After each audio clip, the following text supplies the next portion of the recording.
Hello there and welcome back to The Closet Historian and back to my sewing parlor for a little bit of pattern drafting problem solving today. Now in last week's video I pointed out something that bothered me. After all of that work putting that wool and rayon satin dress together, I did have a few things that were just really irking me about the final product. And while there's nothing I can do to change the textiles now, I can make a small fit adjustment at the shoulder. And this is something I have been meaning to change on my block pattern for the longest time. I've had these lines pulling on a lot of the things I make, and one of the reasons is I'm too lazy to make shoulder pads, and the other is because I just need to fix my block pattern because my shoulders slope a little bit more than they used to. Now, whether this is down to aging or just my posture getting more and more terrible over time, my shoulders are less square than they used to be. Now, as much as I would love to just put in the work and become really buff, sadly, I know myself better than that, and the one thing I'm less likely to do than finally make a fit adjustment is actually work out. But I digress. Let me go ahead and show you what a difference a tiny bit of shoulder slope adjustment makes in this dress from last week. All I'm going to do is go ahead and make some matching shoulder pads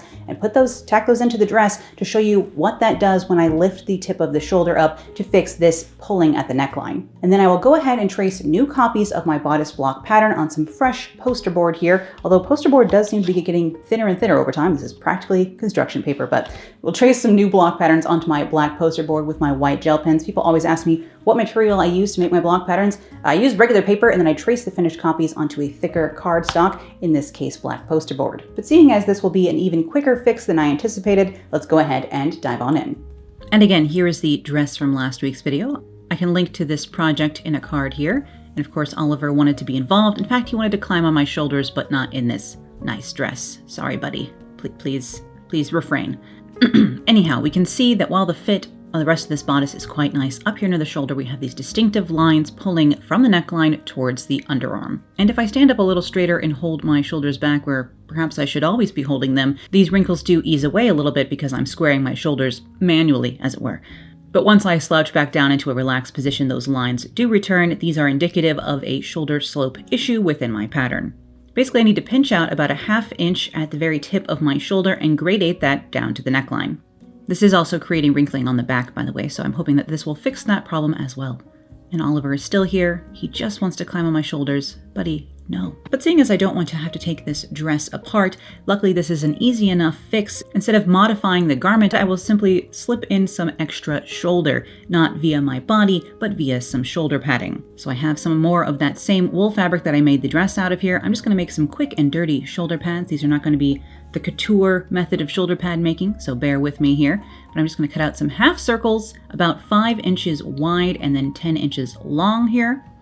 I'll cut out 4 of those from my fabric. You could, of course, cut this along the fold, then you wouldn't have to do this seam along the straight edge here, which I am making. But I wanted to preserve as much of this fabric as I can, because I do still have enough to make maybe another full dress. And I do quite like this black wool suiting that I had picked up originally from Fashion Fabrics Club. You kind of are rolling the dice when you order from them, because sometimes fabric will be like $4 a yard, and that's because it's bad. But sometimes it's really nice, and then you just got a super deal. So when I ordered this black fabric, I think it was like $14 a yard, which is not bad for nice wool suiting. So luckily that's what it ended up being. I'll just press my seams open here, and then I'm going to cut semicircles out of this cotton batting as well. This is a thin, probably 1/8 of an inch cotton batting here. It is very loosely, it's a loosely combed situation. This can come apart into spare cotton fibers very easily. So you kind of have to be careful and work quickly if you don't want this to just completely fall apart. I don't know how quilters do it without this stuff coming apart on them. But it's certainly nicer to work with actual cotton as opposed to like polyfill, little plastic fibers. At least this is biodegradable, if a little bit finicky. I'll just go ahead and cut 2 semicircles and gradate one to be a bit smaller than the other and stick those inside my half circles of fabric. And you can finish this edge in many different ways. I'm just going to run this edge through my serger machine, which is a quick way. Again, no one's going to be looking at my shoulder pads, except for you, to go ahead and finish these off. But you could do your due diligence and make true little tiny pillow pockets, as it were. But I'm just going to run these little, I don't know, wontons, empanadas, whatever this would be in food language, through my machine. Raviolis. I'm going to run my raviolis through the serger here.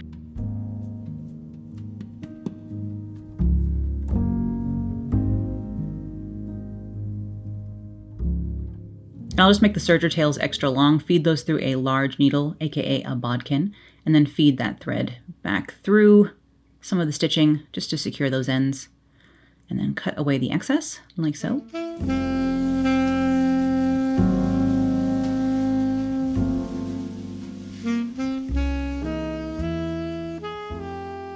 Then I'll just do a tiny bit of quilting on this, again, because this cotton batting is so loosely structured inside.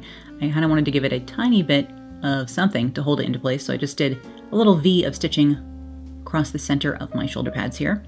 And then I'll just fold these in half, figure out where the halfway point is on either side, the narrow edge of the wedge and the large edge of the ravioli here. I'll just stick these into my shoulder. This should stick out about a 1/2 inch into the sleeve cap itself, which helps hold the puff of the sleeve out in my case. And then I will just tack these into place along the shoulder seam so they are fully removable. So if someone with stronger shoulders in the future wants to wear this dress, they can take these out. Or if I need to put different shoulder pads in this sometime, if I want to take these out before I dry clean it, it's nice to have these just loosely tacked in here so that I can remove them.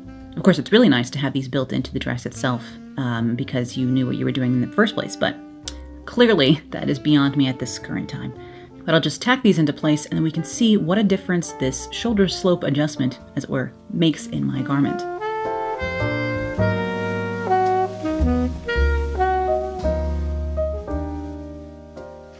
And here I am wearing the dress again, but with the shoulder pads. And you can see how much smoother this is. Is it absolutely perfect? No, but I would say it's at least 80% better.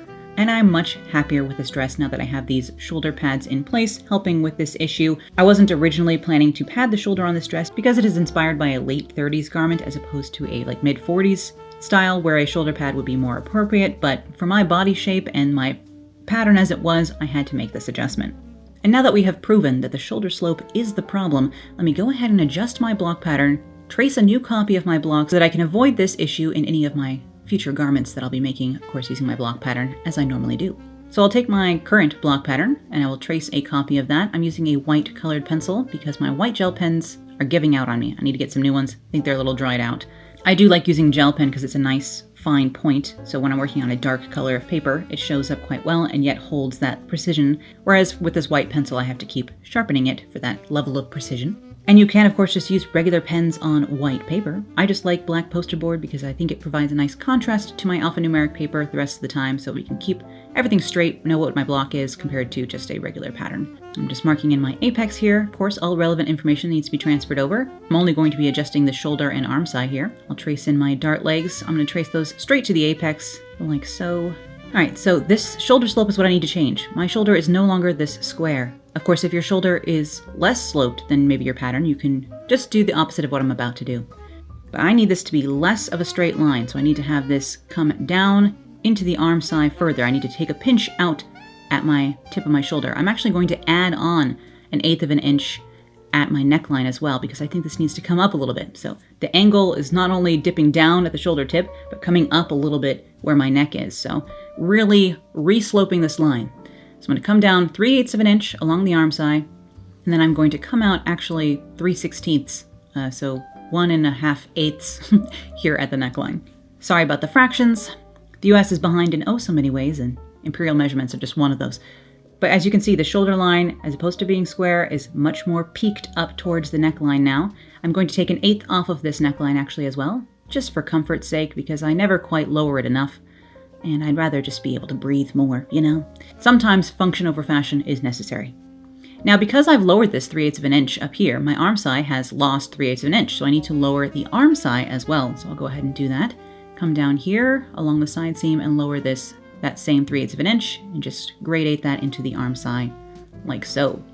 So very subtle adjustments here. It's just that pinch out that I need to hopefully perfect the fit on my bodice block.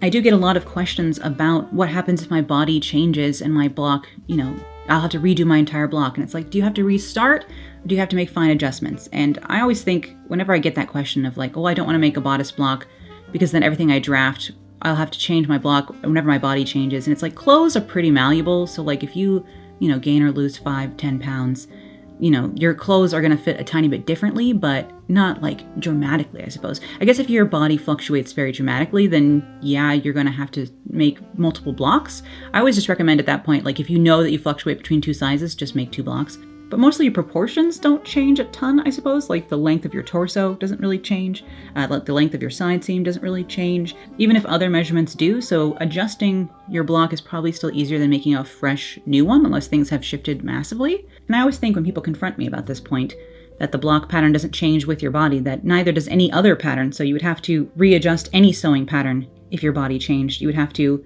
readjust what you wear out of your closet if your body changes. So I don't think this is something that is exclusive to having a block pattern that quote unquote fits you. If your fit needs to change, that applies to commercial patterns as much as it does to self-drafted patterns. So I think it's kind of a moot point, I suppose. But I will actually be covering this topic a little bit more in some future videos. And of course I went ahead and cut out the new block, and now I'm tracing a copy of my back so I can make similar adjustments to the back. I will make that same modification to my arm side here, of course, for the back, and at the shoulder tip here, but I'm actually not going to tip it up at the neckline, and that's just because usually the shoulder line of the back of the garment is more square because the back is more rounded than the front. Usually the front, where like the collarbones are, a little bit more concave, whereas the back is a little bit more convex. That's just usually how bodies are. Doesn't mean that that's how your body has to be.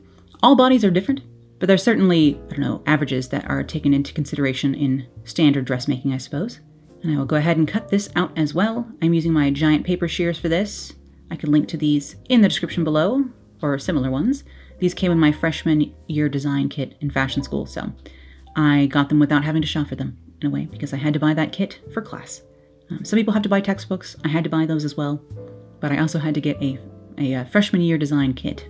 And in fashion school, you usually use manila paper for your slopers and blocks, which is thick paper like this, but obviously manila colored, or like light yellow, dark ivory, as opposed to black. And you can see this poster board, not the same quality. Really going downhill here. I need to get some better black poster boards somewhere. So hopefully this will fix my shoulder slope pulling issues with my pattern from now on. I really needed to make this fix for a while. I guess my posture has just been going downhill for years. Sophia has joined us.